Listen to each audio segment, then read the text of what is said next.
Our story begins with Matthias, an ordinary boy on his way to apply for his magical academy. As he walked, he suddenly sensed the presence of a beast. He alerted the coachman, who scoffed and said, "What beast? We're in a populated area, there's no way a monster could reach us." But in an instant, a massive creature attacked them. It was on the verge of killing them all, until Matthias leapt forward and slew the beast with his own hands. The coachman stood frozen, stunned by what had just occurred. "But worry not, dear friend, you'll come to understand everything in time." Soon after, Matthias arrived at the city and began to explore. He made his way to a blacksmith to purchase a weapon. There he noticed a girl speaking with the smith saying, "Please, repair my sword quickly. The academy entrance exams begin tomorrow and I must return it to its owner." But the blacksmith replied, "That's impossible right now. To repair this sword, I need someone to channel magic into it, and it's nearly impossible to find someone capable at this hour." She pleaded desperately, leaving the blacksmith unsure of what to do, until Matthias stepped forward and said, "I'll provide the magic you need to repair her sword." The smith responded, baffled, "Son, that's impossible. You bear the quad sigil, the mark of failure. And even if somehow you can supply the magic, repairing this sword would take at least 2 days." The girl interrupted eagerly, "I accept." The blacksmith stared in disbelief and said,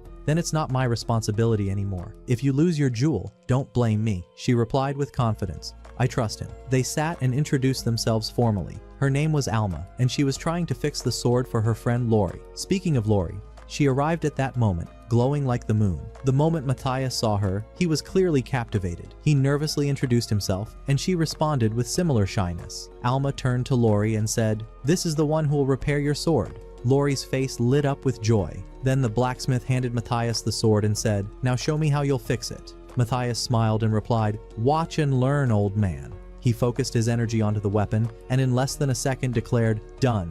The two girls were stunned. "Done with what? You didn't even touch it," they exclaimed. But Matthias calmly replied, "Try it before you speak." Lori lifted the sword and, in one swift motion, sliced through a wooden beam. Their eyes widened in amazement. Matthias was extraordinary. The blacksmith, now thoroughly impressed, said, "Please, work for me." But Matthias politely declined. Days passed quickly, and the long-awaited entrance exams finally arrived. After several preliminary tests, it was time for the duels to assess combat ability. Lori wielded her newly restored sword and defeated her opponent in mere seconds. Victorious, she turned to Matthias and thanked him for the incredible weapon. Then the examiner called out Matthias's name. It was his turn to fight. He stepped into the arena and was surprised to see his opponent. "Where's my match? Don't tell me. You're the captain of the knights?" he asked. The captain replied, "Since you're the son of Castor, you must face a worthy opponent. Don't worry, if I'm impressed by your skills, I'll allow you to pass the remaining exams." Fury sparked in Matthias's eyes. "Let's go," he snapped, charging with all his might. The captain deflected the first attack with ease, but Matthias smirked, retaliated, and disarmed him in a blink. The captain fell, defeated. Matthias was declared the winner. Alma and Lori were overjoyed, and with the duel complete, it was time for the magic exam. Lori stepped forward, tasked with destroying 5 targets. She began chanting, and one by one, shattered the targets. But Matthias watched, unimpressed. He noticed she was using a verbal incantation, which was slow and easy to predict. Lori finished, and everyone applauded her combat sigil, known as the Sigil of Glory. Then the examiner called the next participant, Matthias. He entered the arena, and the examiner sneered at his quad sigil. "Don't be upset if you fail," he mocked. "There are other tests. You might pass one of them." Matthias calmly said, "Just step aside. I wouldn't want you to get hurt." Perplexed, the examiner obeyed. At that moment, Matthias activated a powerful spell without uttering a single word. The arena erupted in a magical explosion, leaving the audience speechless. Matthias had passed, with overwhelming success. Later, he donned the academy uniform, preparing for the entrance ceremony. Lori too arrived, radiant in her uniform. Alma noticed the exchange and teased, "Should I leave and go have tea then?" The students gathered in the ceremony hall, and the headmaster took the stage for his opening speech. "This academy does not recognize social status nor sigils," he declared. "Only skill. Prove yourself, and you will rise. That is all." As he turned to leave, he paused. "Matthias," he called out, "come to my office after the ceremony." Panic struck Matthias. "What did I do? Am I getting expelled already?" he wondered. Suddenly, the headmaster's voice came from behind. "Come in." Inside, the headmaster began, "You defeated the captain of the knights. You cast silent spells. Your power is great. I don't doubt you because I knew your father. But I have a request. I want you to help this city." Matthias exhaled and asked, "I noticed all the students use verbal spells only. Why don't they use silent ones?" The headmaster replied, because that art has been forgotten. No one can master it anymore. The first academy of the kingdom controls all educational standards. They removed silent spells from the curriculum long ago. Matthias asked, so what's the solution? The headmaster responded, we must win the upcoming inter-academy tournament. And to do that, we need you to teach the students and the faculty the art of silent spellcasting. We are all at your command. Matthias agreed and began training everyone. The teachers gathered the students and introduced Matthias as their instructor. No one believed it until one of the teachers demonstrated what he had learned. The students were astonished and quickly paid attention. Alma picked it up rapidly, hitting her targets with ease. The rest improved steadily, except Lori, who had depleted her energy. Matthias approached her, took her hands, and she asked nervously, "What are you doing?" He replied, "Just transferring some of my magical energy to you." Once her strength returned, she unleashed a flawless attack. Her joy was overwhelming. But you must be wondering, how does Matthias possess such power? Let me tell you. 5,000 years ago, a warrior with immense magical power walked the earth, yet he was dissatisfied with the sigil of glory he bore, longing instead for the quad sigil, so he cast a spell that sent him 5,000 years into the future. That warrior is Matthias. And now, let us continue our tale. 1 month later, the inter-academy tournament was upon them. Matthias and the girls gathered at the rest area, analyzing their opponents. Lori said, I hope we win this year. We've lost the championship for 65 years, and every year our rivals grow stronger. Then Matthias felt a dark energy and asked, what do you know about demons? Lori answered, demons no longer exist, and even if one appeared, no city could defeat it. Enraged, Matthias stormed toward the battlefield. Something isn't right, he muttered. As he entered the arena, his opponents mocked him. A boy with the mark of failure. Where are your teammates? Did they flee knowing they'd lose? Matthias didn't reply. Instead, he examined one of them closely and realized he wasn't human. He was a disguised demon. Matthias glared and said, I'll kill you. The match began. The 3 opponents attacked, but Matthias crushed them, one after another. Only he and the demon remained. The demon, now panicked, cast a silent spell. That confirmed everything, not just to Matthias, but to the crowd as well. Matthias launched forward again. The demon barely blocked his strikes. How are you this powerful? He cried.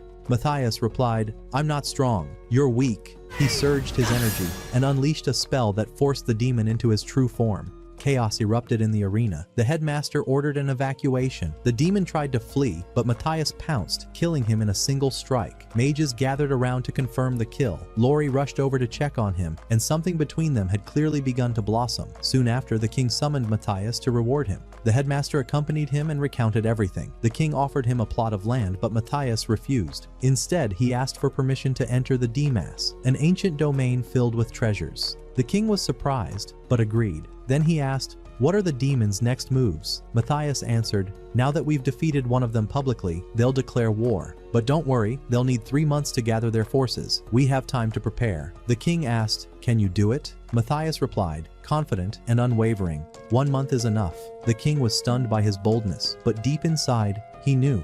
This boy was the kingdom's only hope. It was decided that Matthias would be appointed as the commander of the unit tasked with defense, then headed straight to the royal vault to retrieve some magical possessions that would aid him later in his missions. He acquired a magical sword and a pendant that grants him extra experience points from Demas. Afterwards, he approached the 2 girls to inform them of his intent to travel to Demas to increase his power. Lori and Alma were shocked, unsure of how they could assist him. At that moment, Matthias proposed they join him in his adventures. Despite the girls' hesitation and fear that they might not be of help, he reassured them, saying, do not worry, I will teach you the art of combat. Lori and Alma grew excited and decided to accompany him. Indeed, they headed to Demas, and Matthias began teaching them how to fight. He ran swiftly toward a small monster, brought it before Alma, and said, take out your bow and shoot it. She was surprised, but agreed.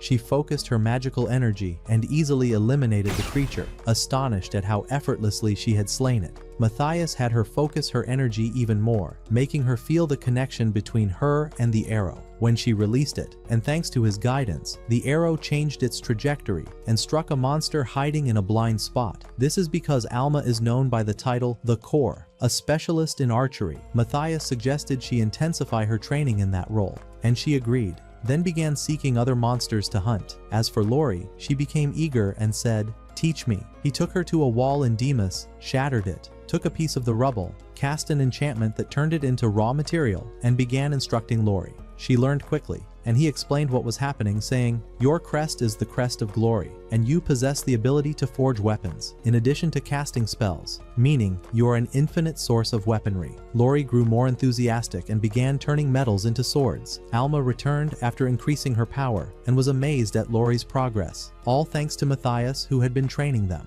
They then descended to the 10th floor, where Alma and Lori's strength increased to the point they were able to defeat a magical wolf that appeared suddenly. Afterwards, Matthias erected a barrier to let the girls rest and said to them, I will now descend to the 25th floor. You two, stay here. The girls were stunned by the number and exclaimed, the 25th floor? We only reached the 23rd, and we had 40 adventurers with us. Matthias replied, do not worry, and proceeded on his path, battling every monster that crossed him, saying, it's still early, I must keep descending. He continued advancing until he found the element he needed. Then he noticed the presence of a powerful beast and said, this is my chance. He approached the beast's lair, eliminated the weaker creatures around it, and revealed himself to the floor's boss, as if saying, I'm waiting for you. The boss appeared and launched an attack on Matthias, who dodged it. When the attack returned again, the serpent's saliva spilled onto the ground, corroding it. Matthias said, this is exactly what I wanted. He rushed toward the beast, sliced a part of it, and the creature immediately sensed danger. A fierce battle erupted, and with Matthias's final blow, the monster collapsed. The strike was so powerful that the girls above felt it. They even thought an earthquake had struck. Even two demons felt the tremor, though they paid it no attention. Matthias returned to the girls and showed them the monster he had slain.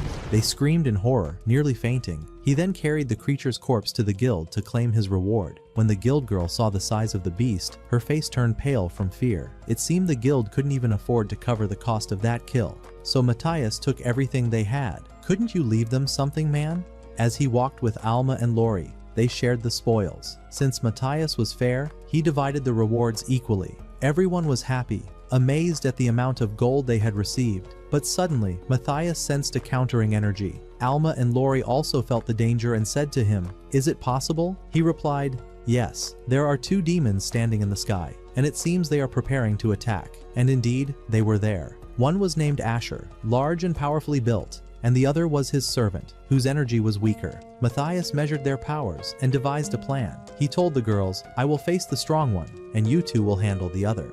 The girls were worried. They had never fought a demon before. But Matthias encouraged them, saying, you are now capable of facing them. The battle began. Matthias flew using a flight spell and greeted Asher, who realized Matthias had slain one of their kind, saying, I will kill you now. But Matthias observed his movements without showing the slightest concern. Asher attacked him with fire magic, which Matthias countered, controlled, and returned, burning him in retaliation. Asher raged and chased after Matthias to kill him. Meanwhile, Alma and Lori were distracting the second demon, attacking and weakening him. Matthias noticed this and was pleased. He returned to Asher, who thought he had separated Matthias from his companions, saying, prepare to die.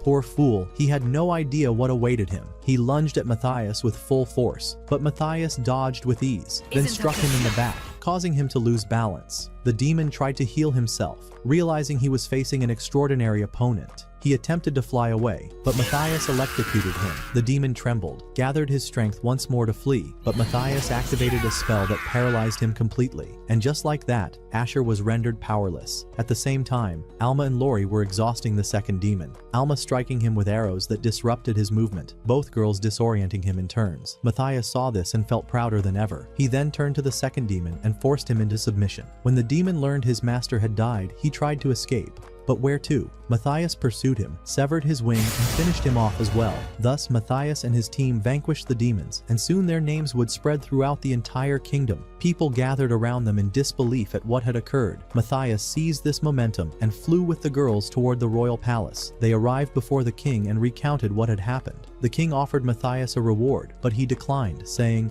it is not fitting for me to accept a reward every time. So the king allowed the girls to choose their rewards. Alma asked for gold. The king asked why, and she replied, money never loses its value and always serves a purpose. Impressed by her wisdom, the king granted her request, and Lori asked for the same. But as they sat there, Matthias sensed someone watching them. He asked the king for permission and approached the figure, warning him, do you think I wouldn't notice you spying on us? Speak now, or I'll end you. The demon remained silent, so Matthias struck him with a lightning spell. That's when the king recognized the voice. It was the captain of the guards himself, who turned out to be of demonic descent as well. Matthias pinpointed his exact location, despite him being very far and hiding in a fortified place. But would that stop Matthias? Impossible. He took the two girls to an abandoned place. They were startled and asked, "Where are you taking us?" He replied, "Just wait a little, you'll see." They kept walking until they arrived. There the girls were terrified. A dragon stood before them. Matthias stepped forward to speak to it. The dragon communicated telepathically and said, "Take one more step and I'll kill you." But Matthias paid no mind and advanced. When the dragon tried to follow through on its threat, Matthias casually dispelled its magic, leaving the dragon frozen in shock. He asked, "Don't joke. Do you know someone named Gis? Don't tell me you're him." Matthias replied, "Yes, I am Gis, but that's just one of my incarnations." The dragon trembled, humiliation evident in its eyes, as if begging for mercy, remembering the past when he tried to challenge Matthias and failed, and Matthias had spared him and walked away. We now return to the present, where the dragon had realized her mistake and apologized for what she had said earlier. Matthias promptly forgave her and explained the reason for his arrival. By the way, this dragon is named Iris, and she is in fact a female, not a male. Matthias told her of his intention to travel to the land of demons to eliminate them, and asked her to serve as his means of transport. Iris agreed immediately, and a sense of peace and satisfaction filled the air. Matthias then called for the girls and introduced them to Iris, and the shock was so intense that they nearly fainted. Afterwards, Matthias used a spell to repair Iris's injured wing so she could fly swiftly. Everyone mounted her back, and they took off toward the demon's lair. As their journey was about to begin, a demon was watching everyone approaching the area, but Matthias ambushed him from the sky and split him in half in an instant, without giving him the slightest chance to react. On the ground, Matthias sensed a strange energy. He informed them that there was a weak demon inside the tower and a powerful one outside.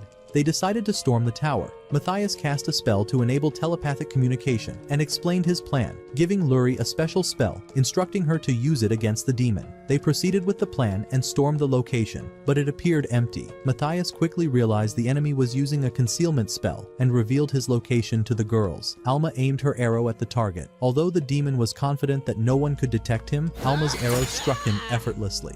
Shocked, the demon exclaimed, "How? I was certain my concealment was flawless." Matthias replied mockingly, "Your camouflage is just as poor as your strength." Enraged, the demon launched a full-force attack. Matthias effortlessly blocked every strike with precision, while the demon failed to even touch him. Behind him, Alma continued shooting arrows at his back, though they had no visible effect. The attacks continued from both sides until the demon began to feel his movement slowing down. He realized that Luri had activated the spell on the arrows, one that paralyzes the body after a certain number of hits. At that moment, he understood his fate was sealed and shouted, "There's no escape!" Then he unleashed a powerful transformation spell that amplified his magical energy and changed his form entirely. The spell drained his life force but greatly increased his strength. He resumed his assault, forcing the students to flee. He believed he was catching up to them, but it was all a deception by Matthias, who declared, "This is true disguise." He then ordered Alma to fire another arrow. It struck the demon directly, killing him instantly. Now, only the powerful demon outside remained. Matthias told the girls to sit on Iris's back and observe the battle from above. When they asked why, he answered confidently, "This prey is mine," as if they were mere sparrows, unworthy of concern.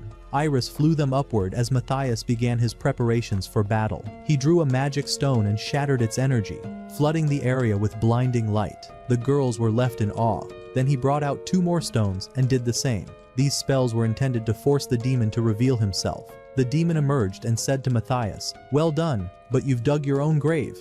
Matthias replied, "We'll see," then cast a spell on himself. The demon attacked with all his might. It was a fierce fight, and Matthias was injured, his arm severed. The demon believed he had won, but the arm reattached itself instantly, leaving the demon in shock. "Impossible.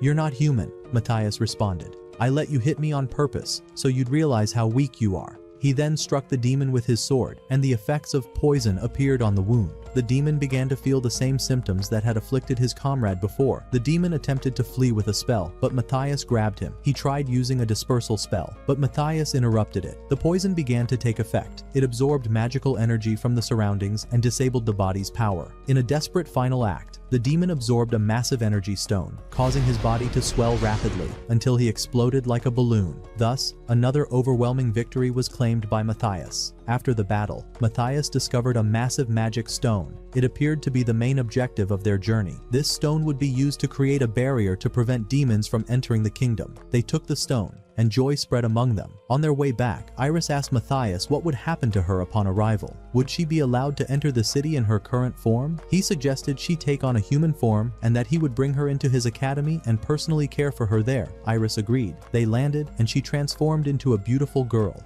Or perhaps a naive one. That remains to be seen. They took her to the academy and asked the headmaster to allow her to join. He agreed on one condition. She must pass the magical entrance exams like any other student. Matthias also agreed, but on the condition that he personally supervise the exams. Fearing that her power might spiral out of control, Iris began the written exam. And it was a disaster. She barely answered a single question. But during the combat test, she dropped her sword and rushed to pick it up. The Knight Commander seized the opportunity to strike her, but she caught his sword effortlessly and ended the match with a single blow. The final test was archery. The goal hit 5 targets. But Matthias was more worried about the academy itself than about Iris. She released her first arrow, which veered off and nearly struck the headmaster and those nearby. She almost killed them all. The second arrow shot into the sky and nearly blew up the surroundings. The headmaster was on the verge of tears from her sheer power. On the final attempt, she followed Matthias's advice, placed her hand on the ground, and destroyed all the targets at once. Actually, she destroyed the entire testing area. Terrified, the headmaster instantly approved her admission. From that moment on, Iris became a student at the academy. After some time, academy students began descending into the Daimas region to mine the minerals needed to build the barrier. But due to the lack of students bearing the Medal of Glory, progress was slow. So, the headmaster of the second academy suggested merging efforts with the students of the first academy. However, the head of the first academy rejected the idea outright, claiming his students were elites and would not work under someone else's command. With no other option, the headmaster proposed a competition between the two academies. Whichever team won would have their decision enforced. The first academy's headmaster added a condition. Matthias and his team were not allowed to participate, as he was well aware of their strength. The headmaster hesitated, but Matthias reassured him, saying,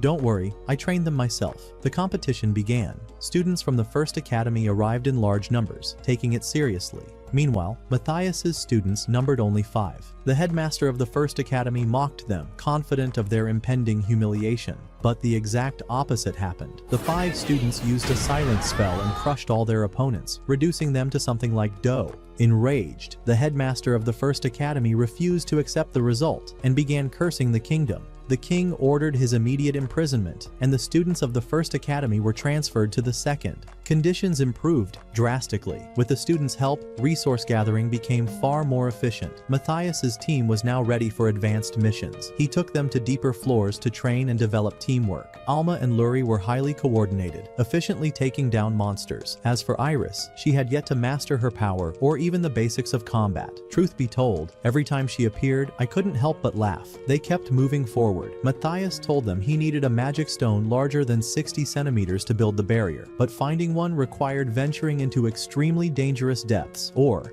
they could summon a monster here and defeat it to claim the stone. They agreed on the second option and began the ritual. Luri drew the spell while Matthias helped her, or took advantage of the moment. While Iris begins trying to power up the ring, she has no idea what she's supposed to do, so she pours immense energy into it. That girl is truly naive, my friends. As a result, a massive creature is summoned and obliterates the floor they were standing on. It turns out to be a gigantic dragon. Matthias quickly devises a plan to defeat it, and they begin executing it. Iris distracts the dragon, while Alma and Luri shoot arrows at it, as Matthias prepares the decisive spell to bring it down. The battle rages back and forth, here and there, until finally, Matthias completes the spell and calls out to Iris, asking her to provoke the dragon into attacking them with its flames. She's confused at first, but she does it, and the dragon unleashes its fire with everything it's got.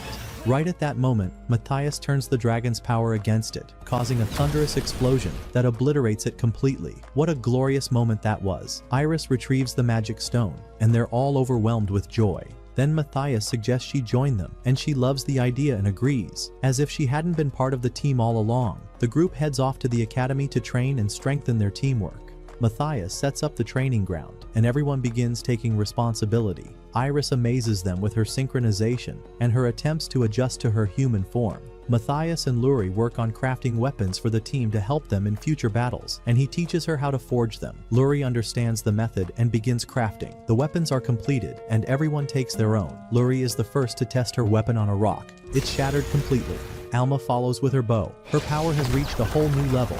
As for Iris, she's given a spear that stores her energy. She charges at a rock and smashes it, and everything behind it too. That girl is a legend on her own, my friends. Then it's Matthias's turn. He says, all three of you, come at me. And they begin intense training in preparation for the upcoming demon invasion, with excitement surging through them all. The next day, the teacher gathers a large group of students and urges them to prepare. The demons are on the move. They head to Damas to gather supplies working together. Matthias, for his part, transports metals to the sealing site. He seems incredibly busy. Meanwhile, Luri senses a demonic gate in the forest and informs Matthias, who suggests they confront the demon that will emerge from it. Although the girls are scared, they've never faced a demon alone. He reassures them, don't worry, you can handle it now. The team heads to the gate and prepares. Luri readies a magical arrow before the demon appears. As the gate widens, the demon emerges and Luri fires, instantly taking it down. But the surprise, another demon appears. She fires again, hitting its shoulder but failing to finish it off. It charges at them, but Luri slices it in two.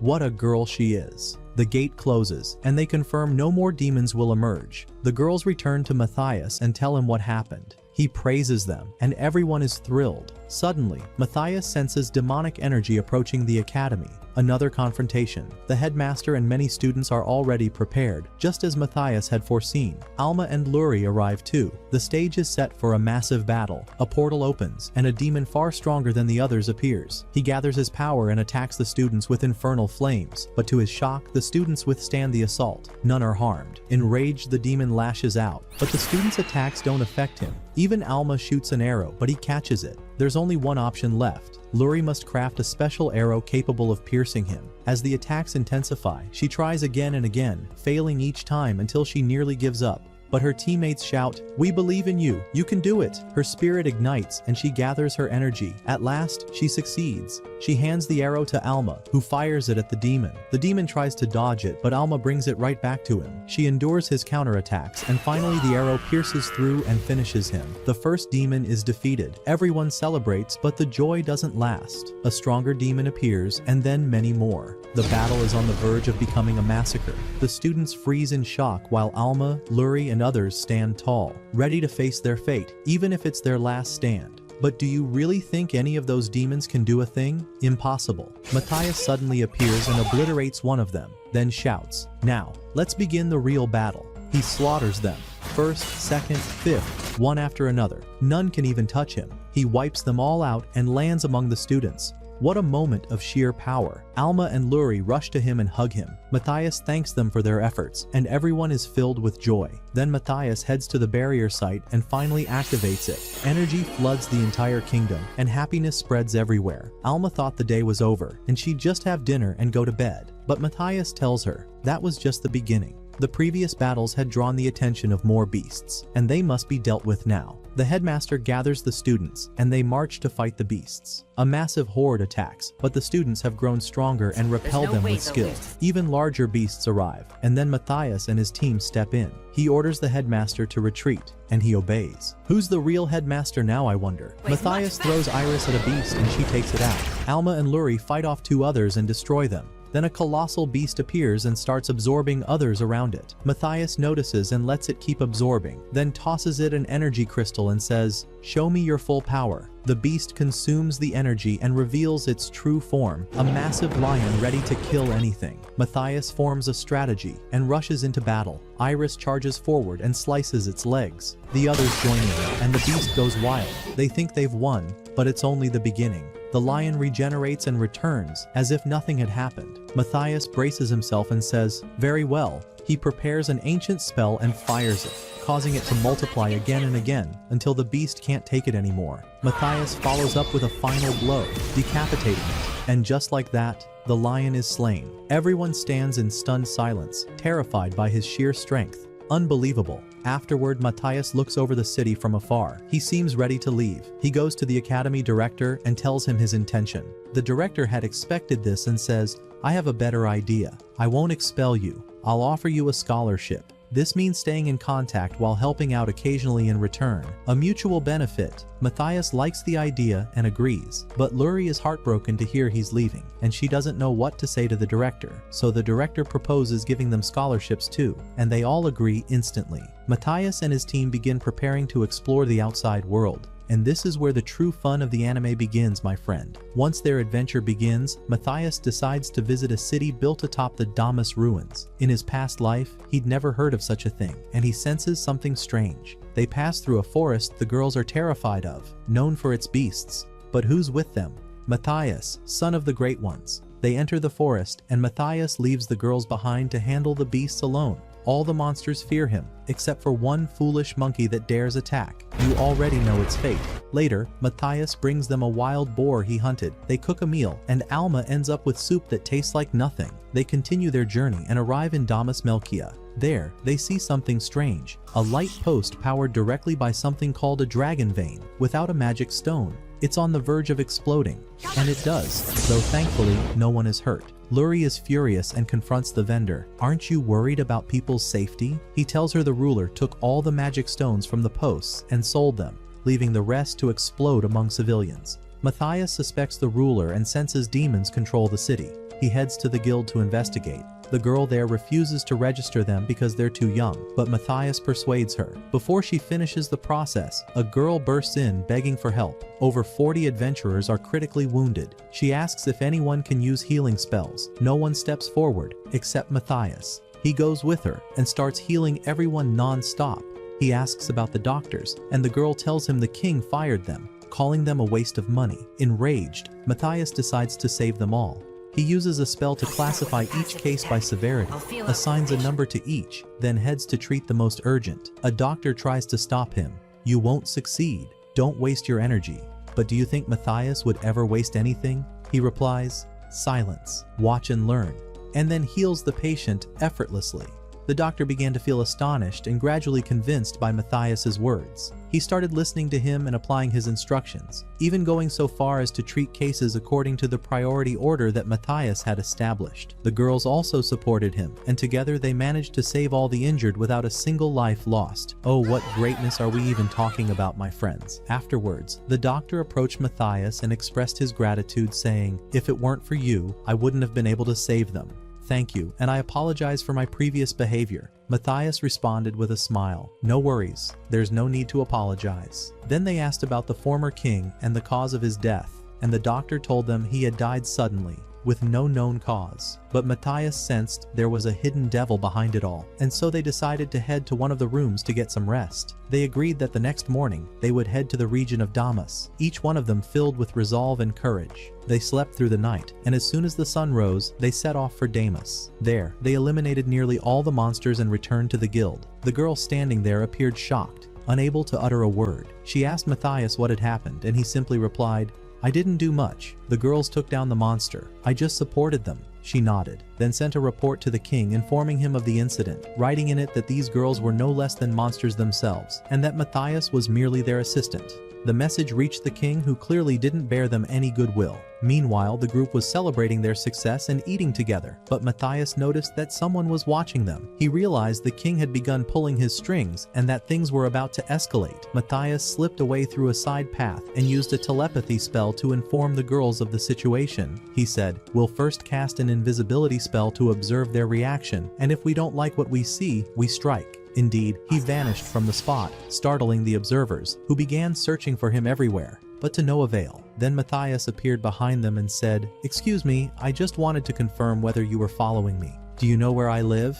They answered affirmatively, and that was all the confirmation he needed. The gang grew angry and seized Matthias, relying on what the guild girl had written, claiming he was the weakest among them. They believed it and used it as an opportunity to treat him as a hostage. They threatened the girls, saying, "If you care about him, you will carry out the king's orders." Iris calmly responded, "Understood." And then, 1, 2, 3, they had all been taken out. Matthias then activated a tracking spell to locate the king. The following morning, the group received a message from the headmaster, summoning them to Damas to meet with a military officer sent by the king. The officer informed them that the ruler had ordered Matthias to arrest the city's king for treason and for mismanaging the affairs of his people. Matthias agreed, as it had already been his intention. The four of them set off with the officer to the royal palace, planning to storm it. But the king had prepared an ambush, hiding numerous soldiers in wait. Matthias, however, saw through the plan and did not hesitate. He charged through the main gate. They were attacked by palace guards, but Luri stepped in to defend them. Matthias unleashed his power and cleared everyone in his way,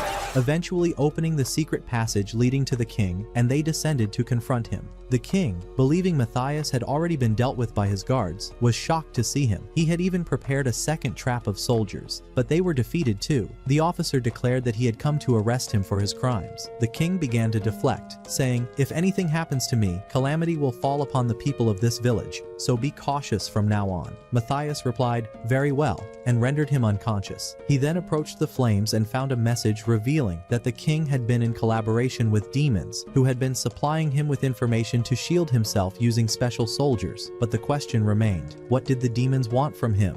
Matthias discovered that the demons were after the dragon vein within the city. If they succeeded in obtaining it, they would collapse the magical barrier protecting the kingdom and trigger an explosion that would annihilate everything inside. The officer was horrified by the truth and decided to report it to the king, but suddenly the ground shook and panic spread. The demons had already tampered with the dragon vein and released hordes of monsters toward the city. Matthias commanded everyone to remain calm and informed them they had 2 hours before the monsters arrived. They immediately set out to the dragon vein's location, where they discovered a demon manipulating it to send the beast toward the city. Luri began to neutralize his control, while Matthias confronted the demon. Alma and Iris protected Luri from any incoming attacks. Matthias looked the demon in the eyes and asked, "Are you the one orchestrating all this?" The demon replied, "Yes." Matthias lunged, but the demon countered, deploying a barrier that would explode if struck. Matthias realized this demon was unlike any he had faced before, much stronger, and seemingly receiving orders from another. He cast an eavesdropping spell and discovered the demon was being directed by a far more powerful one. The odds were not in Matthias's favor. The demon launched a long-range attack, which Matthias barely managed to block. He then communicated with Luri via telepathy, giving her 2 spell codes to prepare silently without the enemy noticing. Luri understood immediately and began casting. Matthias attacked again, and the demon fell into the trap. Luri's first spell disoriented him, and her second spell severed his connection with his master. The demon panicked, and Matthias charged in, but the barrier still remained. Suddenly, without warning, Matthias had closed in just enough to disable the barrier. He had noticed earlier that it took half a second to activate, so he struck during that brief window and disabled it completely. The demon had no option left but to cast a self-sacrifice spell to kill him. But Matthias didn't give him the chance. His head flew off in an instant. At the same time, Luri succeeded in breaking the demon's control over the dragon vein, and the monsters vanished from before the city. Matthias then tried to trace the true leader's location, but to no avail, until a voice addressed him, "You'll never find me. Don't even try." Matthias was stunned. This enemy was completely different from those he had faced before. He replied, "Get ready. Your end will come by my hand." Then the connection was cut, and the great battle was now on the horizon. Matthias gathered the girls and told them what had happened, explaining that the demon's energy was immense and that he had recorded it into a crystal to help locate him later. Alma was surprised and asked, "How will we find him?" He told her of an ancient magical device he had invented in a past life, capable of locating the demon, but it lay beyond the kingdom's borders, and they would need the king's permission to pass. They returned to their city, where they met the headmaster, who appeared to be developing himself and expanding the school. Matthias explained the situation, and the headmaster contacted the king and secured the needed recommendation. They obtained the letter, thanked the headmaster, and set off. They arrived in the neighboring kingdom, known as Radia, crossed its gates, and began exploring the area. But reaching the artifact wouldn't be easy. It required a magical rank of A or higher, and none of them had achieved that yet. Matthias quickly devised a plan and decided to head to the guild to take the rank test. He said, "If we succeed, we'll obtain the rank easily, and if we don't, I'll make Iris pretend to be a dragon attacking us, and we'll fake a fight, sneaking in during the chaos." What a brilliant mind, that boy. They finally arrived at the guild headquarters, where the guild master proved to be very cooperative and agreed to let them take the test. But suddenly, while they were standing there, a man named Gale entered. It became clear that he had come upon hearing about Matthias, wishing to be his examiner for the trial. From the very first moment, Matthias sensed his strength and realized he was no ordinary man. The guild master addressed him, saying, "What brings you here? You shouldn't be the one to face them." but Matthias responded confidently, "Don't worry, leave him to us." Then the two of them headed to the arena to prepare for battle. And to everyone's surprise, Gale turned to the girls and said, "You three have already passed the test. You don't need to fight me. He alone is enough." His enthusiasm was palpable. The guildmaster began telling the girls about Gale, saying he had never been defeated in any battle before. Yet the girls were unimpressed and responded with confidence. Then today shall be his first defeat. Indeed, Gale launched an attack against Matthias, his power immense, but Matthias deflected his blows and analyzed them, clearly intrigued by his opponent's level. Gale, in turn, recognized Matthias's skill and began to levitate in the air before striking with all his might, thinking he had finished it. But Matthias remained completely unaffected. He countered immediately, landing a powerful blow that sent Gale crashing into the wall. At that moment, Gale understood the vast difference in their abilities and asked, "How can I become as strong as you?" Matthias pulled out a spell book and replied, "If you learn what's in here, no one will ever be able to defeat you." Gale accepted this and thanked him. After that, they set off for the artifact's location, but Gale warned them, "Be careful in that region. It's extremely dangerous." Many entered and never returned. "If you sense anything strange, contact me. I'll reach you in seconds." Matthias thanked him, and they continued on their way.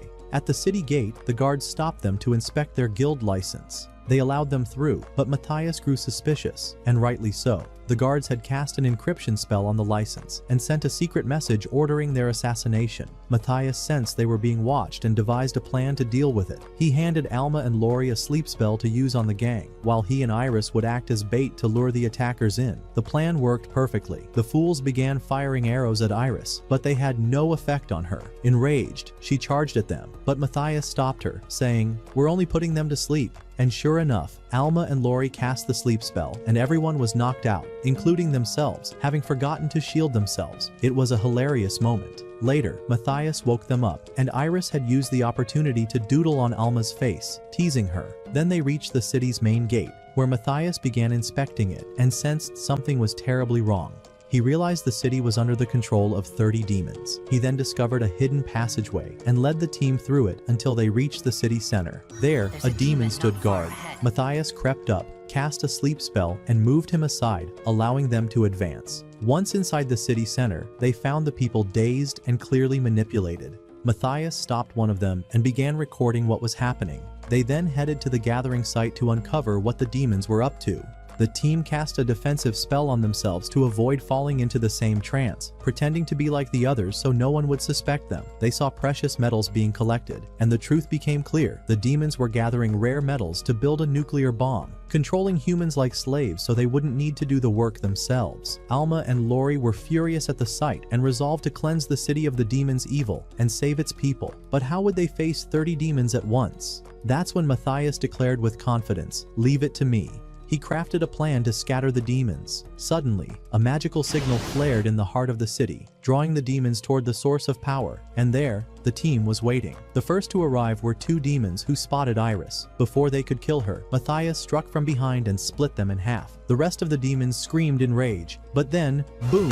Magical bombs exploded among them, their source unknown. It was a brilliant move by Matthias, who had used Iris's magical energy to lure the enemies in, and anyone who got close to her was instantly eliminated. Their communication only exposed their positions even more. Alma and Lori concealed their magical presence and hurled spell crystals at the demons, making them believe the city was filled with traps. Meanwhile, Matthias picked them off from behind. The demons started to panic, and Matthias showed no mercy, wiping out 22 of them. Their leader began to worry, gathered his thoughts, and realized the trap. He called for the remaining demons and said, "We have to blow up the city to eliminate our enemies." The others agreed, but before they could act, boom, one of them was killed. And to everyone's surprise, it wasn't Matthias who did it, but Gale, who had come to help. Matthias was thrilled by his arrival. Gale quickly took down the weaker demons with lightning speed and left the leader to Matthias. But Gale turned to him and said, "Don't interfere in this fight." The demon leader, furious, shouted, "Prepare to die!" And with explosive intensity, the two clashed, their blows thunderous and fast beyond belief. It was clear that Gale had grown immensely since his last duel with Matthias. The battle raged on until sunrise, and finally, the last strike was dealt, and the victor was Gale. What a triumphant moment. Matthias rushed over to congratulate him. Gale was exhausted, his bones broken, but filled with joy at having defeated the demon. But then, suddenly, the demon rose again. eyes glowing red, and launched another attack. But Matthias blocked it. The demon spoke in a twisted voice. "My seal is about to break, and I will return soon to kill you all." And then, his body vanished completely. Matthias realized it was the same demon who had spoken to him before. He felt the weight of true danger. After healing Gale, his strength returned. The townspeople, now freed from their trance, began to gather. Matthias didn't know what to do with them, but Gale said, "Leave that to me." He then called upon the head of the city's guild and appointed him king of the city, saying simply, "Let's go." It was a surprisingly clever move. Matthias bid farewell to his friend Gale and continued on toward the artifact's location. After a long journey, he arrived, used his power to open the gate, and descended to where the massive artifact was kept. He pulled out an item he had taken from the slain demon to confirm whether the demon that controlled him was the same one who appeared in the city of Melkia. He activated the artifact, and sure enough, it was the same demon. Then he pulled out a magical stone that contained the demon's stored energy, and placed it into the device to reveal the demon's identity and location. The device glowed red, signifying that the enemy was immensely powerful. A figure appeared with an overwhelming aura. His name was Zardus, one of the most powerful demons in existence, perhaps the strongest of them all. For the first time, Matthias truly felt fear. He said, "With power like this, we won't be able to defeat him. Even if we hid and trained for 100 years, maybe then we could. But if we do that, everyone will die, and civilization will be lost." His power exceeded all expectations. In that moment, Iris accidentally broke something within the ruins, and it sparked an idea in Matthias's mind. He took a sword from Iris and placed it on the device to search for a specific blade he had forged in his previous life. The one weapon strong enough to face Zardus, and indeed it showed him its location. Surprisingly, it was already inside his own kingdom, returned at some point during one of his past missions. They mounted Iris and rushed toward the royal capital, but by that time the seal on Zardus had begun to break. He was about to move. Matthias noticed his magical signal and realized he was coming. He ordered Alma and Lori to retrieve the sword while he would stall Zardus himself.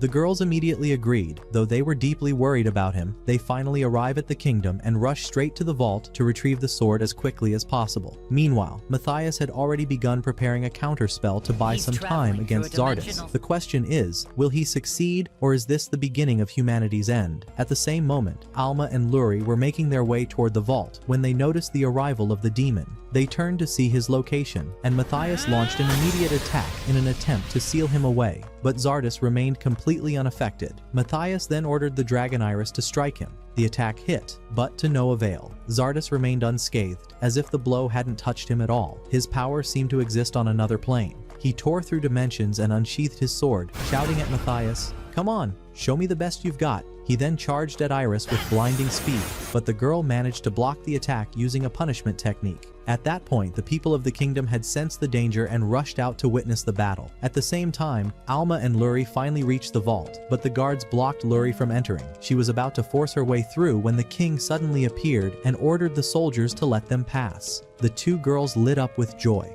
Meanwhile, Matthias was struggling to block Zardus's relentless strikes, but he couldn't keep up. His opponent's speed was beyond anything imaginable. Matthias was wounded, and the demon mocked him, saying, "Is this all you've got? I was hoping you'd try harder so I don't fall asleep from boredom." Back in the vault, Alma and Luri were desperately searching for the sword until they finally found it. They grabbed it and rushed out to deliver it to Matthias. But by then, Zardus had realized Matthias was trying to protect the city, so he decided to bypass the fight and strike the civilians directly to ruin his plan. He launched a sudden attack toward the city, and Matthias could no longer defend nor counter. Zardus laughed and said, "You set up a barrier to protect the city from demons outside. But what about the ones inside?" And indeed, one of the demons that Matthias had previously defeated reappeared, revived, and ready to kill Alma and Luri. But Alma was quick to react, firing her arrows at him, while Luri ended the fight with a single decisive strike. They ran again toward Matthias, but another demon suddenly emerged and blocked their path, demanding, "Hand me the sword now." When they refused, he threatened to kill the nearby students unless they obeyed.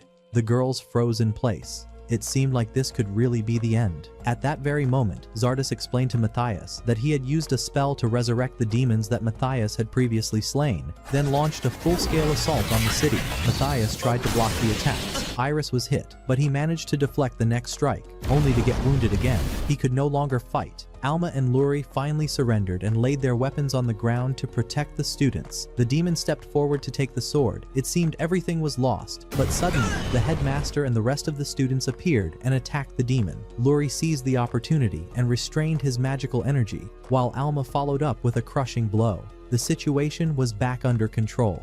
But Zardes continued his vicious assault on Matthias, giving him no room to breathe. Matthias had reached his limit, and so he bet every last bit of strength on Alma and Luri. He was struck again and fell to the ground, with Iris collapsing beside him. Alma and Luri arrived just in time. Alma hurled the sword to Matthias, and he caught it at the last moment. But the demon took advantage of his turned back and pierced his heart with his own sword. Matthias fell still, lifeless. Everyone thought it was over. Luri couldn't bear the sight. She broke down in tears, calling out his name with all her soul. And then, Matthias's energy flared up once more, and he soared toward the demon to strike him down. The demon gasped, "How are you still alive?" "I'm certain I pierced your heart," Matthias replied. "You did kill me, but that's the condition to activate this sword. When its wielder dies, they are reborn with unimaginable power. And by the way, I let you kill me." Furious, the demon launched one last attack, but Matthias had fully awakened. He struck him down with a massive blow that erased him from existence. At last, Matthias had won the brutal battle. He descended to the ground, and Luri ran to him and embraced him tightly, saying, "You scared me so much. I'm really happy you're okay." Matthias blushed, and the wound reopened, though this time it wasn't from a fight, but from love, my friend. The headmaster approached Matthias to thank him, and everyone returned home to rest. Soon after, the king summoned them again, to reward them for their bravery. The kingdom's vault was emptied from the sheer amount of treasure handed out. The girls rejoiced, and peace returned at last. Later, they visited a treasure chamber filled with incredibly rare items, and chose what they wanted. Iris picked out a beautiful gem and gave it to Luri, who stood in the corner shyly. Then, Alma walked over to Matthias, whispered something in his ear, and his face turned crimson. That night, they all walked together. Under the moonlight, Matthias called out to Luri and took her aside into the romantic night. He said to her, "Close your eyes." She did, expecting something else. But Matthias was a gentleman. He gently placed a necklace around her neck. When Luri opened her eyes and saw it, she was filled with joy. "I'm so happy to receive a gift from you," she said. Matthias smiled and replied, "What's coming next will be even better." And as the sun rose, our adventure came to an end, my friend. If you enjoyed this anime, don't forget to like, subscribe, and leave me a wonderful comment. Just like you. Until next time. And placed it into the device to reveal the demon's identity and location. The device glowed red, signifying that the enemy was immensely powerful. A figure appeared with an overwhelming aura. His name was Zardes, one of the most powerful demons in existence, perhaps the strongest of them all. For the first time, Matthias truly felt fear. He said, "With power like this, we won't be able to defeat him. Even if we hid and trained for 100 years, maybe then we could. But if we do that, everyone will die, and civilization will be lost." His power exceeded all expectations. In that moment, Iris accidentally broke something within the ruins, and it sparked an idea in Matthias's mind. He took a sword from Iris and placed it on the device to search for a specific blade he had forged in his previous life. The one weapon strong enough to face Zardes, and indeed it showed him its location. Surprisingly, it was already inside his own kingdom, returned at some point during one of his past missions. They mounted Iris and rushed toward the royal capital, but by that time the seal on Zardes had begun to break. He was about to move. Matthias noticed his magical signal and realized he was coming. He ordered Alma and Luri to retrieve the sword, while he would stall Zardes himself. The girls immediately agreed, though they were deeply worried about him. They finally arrive at the kingdom and rush straight to the vault to retrieve the sword as quickly as possible. Meanwhile, Matthias had already begun preparing a counterspell to buy some time against Zardes. The question is, will he succeed, or is this the beginning of humanity's end? At the same moment, Alma and Luri were making their way toward the vault when they noticed the arrival of the demon. They turned to see his location, and Matthias launched an immediate attack in an attempt to seal him away. But Zardes remained completely unaffected. Matthias then ordered the dragon Iris to strike him. The attack hit, but to no avail. Zardes remained unscathed, as if the blow hadn't touched him at all. His power seemed to exist on another plane. He tore through dimensions and unsheathed his sword, shouting at Matthias, Come on, show me the best you've got. He then charged at Iris with blinding speed, but the girl managed to block the attack using a punishment technique. At that point, the people of the kingdom had sensed the danger and rushed out to witness the battle. At the same time, Alma and Luri finally reached the vault, but the guards blocked Luri from entering. She was about to force her way through when the king suddenly appeared and ordered the soldiers to let them pass. The two girls lit up with joy.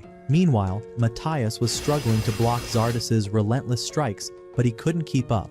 His opponent's speed was beyond anything imaginable. Matthias was wounded and the demon mocked him, saying, "Is this all you've got? I was hoping you'd try harder so I don't fall asleep from boredom."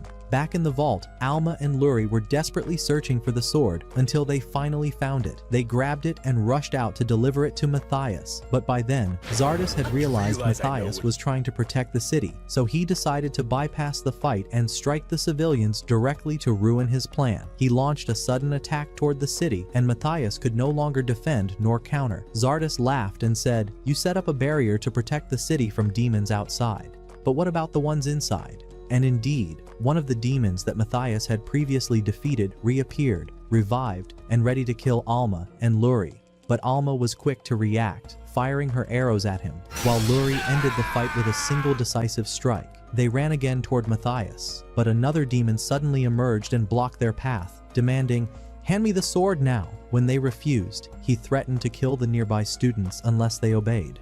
The girls froze in place. It seemed like this could really be the end. At that very moment, Zardas explained to Matthias that he had used a spell to resurrect the demons that Matthias had previously slain, then launched a full-scale assault on the city. Matthias tried to block the attacks. Iris was hit, but he managed to deflect the next strike, only to get wounded again. He could no longer fight. Alma and Luri finally surrendered and laid their weapons on the ground to protect the students. The demon stepped forward to take the sword. It seemed everything was lost, but suddenly, the headmaster and the rest of the students appeared and attacked the demon. Luri seized the opportunity and restrained his magical energy, while Alma followed up with a crushing blow. The situation was back under control, but Zardas continued his vicious assault on Matthias, giving him no room to breathe. Matthias had reached his limit, and so he bet every last bit of strength on Alma and Luri. He was struck again and fell to the ground, with Iris collapsing beside him. Alma and Luri arrived just in time. Alma hurled the sword to Matthias, and he caught it at the last moment. But the demon took advantage of his turned back and pierced his heart with his own sword. Matthias fell still, lifeless. Everyone thought it was over. Luri couldn't bear the sight. She broke down in tears, calling out his name with all her soul. And then, Matthias's energy flared up once more, and he soared toward the demon to strike him down. The demon gasped, "How are you still alive?" "I'm certain I pierced your heart," Matthias replied. "You did kill me, but that's the condition to activate this sword. When its wielder dies, they are reborn with unimaginable power. And by the way, I let you kill me." Furious, the demon launched one last attack, but Matthias had fully awakened. He struck him down with a massive blow that erased him from existence. At last, Matthias had won the brutal battle. He descended to the ground, and Luri ran to him and embraced him tightly, saying, "You scared me so much. I'm really happy you're okay." Matthias blushed, and the wound reopened, though this time it wasn't from a fight, but from love, my friend. The headmaster approached Matthias to thank him, and everyone returned home to rest. Soon after, the king summoned them again, to reward them for their bravery. The kingdom's vault was emptied from the sheer amount of treasure handed out. The girls rejoiced, and peace returned at last. Later, they visited a treasure chamber filled with incredibly rare items, and chose what they wanted. Iris picked out a beautiful gem and gave it to Luri, who stood in the corner shyly. Then, Alma walked over to Matthias, whispered something in his ear, and his face turned crimson. That night, they all walked together. Under the moonlight, Matthias called out to Luri and took her aside into the romantic night. He said to her, "Close your eyes." She did, expecting something else. But Matthias was a gentleman. He gently placed a necklace around her neck. When Luri opened her eyes and saw it, she was filled with joy. "I'm so happy to receive a gift from you," she said. Matthias smiled and replied, "What's coming next will be even better." And as the sun rose, our adventure came to an end, my friend. If you enjoyed this anime, don't forget to like, subscribe, and leave me a wonderful comment. Just like you. Until next time.